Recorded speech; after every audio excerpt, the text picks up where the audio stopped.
অর্থ আত্মসাৎ, সরকারি সম্পত্তি দখল কিংবা টাকার বিনিময়ে ধর্ষণের অভিযোগ ধামাচাপা।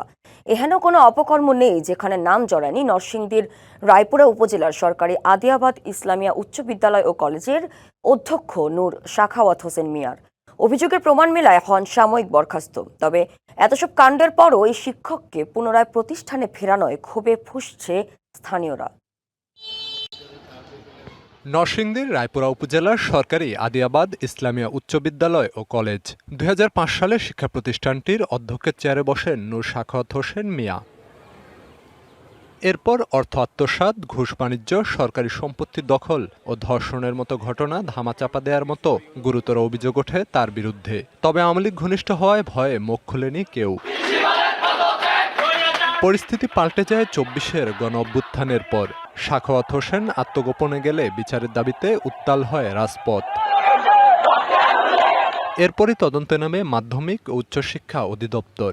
অভিযোগের সত্যতা মেলায় করা হয় সাময়িক বরখাস্ত। তবে চলতি বছরে ৩রা ফেব্রুয়ারি মাউসি তাকে দায়মুক্তি দিয়ে পুনরায় শপথে বহাল করে। অভিযোগ, প্রশাসন ও স্থানীয় প্রভাবশালীদের ম্যানেজ করেই বাগিয়েছেন চেয়ার। নারী শিক্ষিকাদেরকে যৌন হয়রানি সহ নানা ধরনের অত্যাচার করে গেছেন বিগত ২২ বছর উনি থাকাকালীন, এবং বিভিন্ন সময় বিভিন্ন শিক্ষার্থীকেও উনি নানাভাবে অত্যাচার করেছেন। এই তো কালো টাকার বিনিময়, সেই লক্ষ লক্ষ টাকা বিভিন্ন ইয়াতে নগদ নিয়ে এলো হার না মানা হার অফার। সর্বনিম্ন ১০,০০০ টাকা রেমিটেন্স নগদে পাঠালে থাকছে স্বর্ণের হার জেতার সুযোগ। লোকের পিছনে সে খরচ করছে, তো এখন তো টাকা পাইলে মানুষে ঘুরে জায়গা। এরকম দুর্নীতিবাজ শিক্ষক প্রিন্সিপাল আমাদের কলেজে আমরা চাই না, আমরা গ্রামবাসী চাই না, স্কুল কলেজে কোনো শিক্ষক চাই না। পদে ফিরলেও কর্মস্থলে অনুপস্থিত এই শিক্ষক, তাতে ব্যাহত হচ্ছে পাঠদান ও দাপ্তরিক কার্যক্রম। উনি না আসার প্রেক্ষিতে দেখা যাচ্ছে আসলে আমরা বিভিন্ন রকম প্রবলেমে ভুগতেছি, বিশেষ করে আর্থিক যে প্রবলেমগুলো আছে এগুলোতে আমরা ভুগতেছি। এই আর্থিক সকল ক্ষমতা অধ্যক্ষের হাতে। উনি না থাকলে আমাদের আর্থিক যেমন নিত্য নৈমিত্তিক যে কর্মকাণ্ডগুলো এগুলো চালানো আমাদের জন্য কঠিন হয়ে পড়ছে। তবে উপর মহলের নির্দেশে ক্যামেরার সামনে কথা বলতে রাজি হননি সাখাওয়াত হোসেন। আমি যে কারণে এই বিষয়ে কারো সঙ্গে কথা বলতে নিষেধ করছি।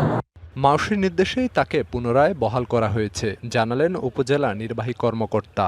সাময়িক বরখাস্ত ছিল, তার বিরুদ্ধে বিভিন্ন অভিযোগের প্রেক্ষিতে তদন্ত হয়ে আপনারা জানেন। স্থানীয়ভাবে আরো বিষয়গুলো নেগোসিয়েশন করে তারপরে যেন প্রিন্সিপালকে শপথে পুনর্বহাল করা যায় বা সরকারি যে আদেশ, এই পাশাপাশি পুনঃতদন্তের জন্য আমরা চিঠিটা লিখেছি। দুর্নীতির অভিযোগ প্রমাণিত হওয়ার পর আবার কিভাবে শপথে ফিরলেন এই শিক্ষক, সে প্রশ্ন এলাকাবাসীর। প্রতিষ্ঠানটিতে শৃঙ্খলা ফেরাতে তারা চান পুনরায় তদন্ত। DBC news desk.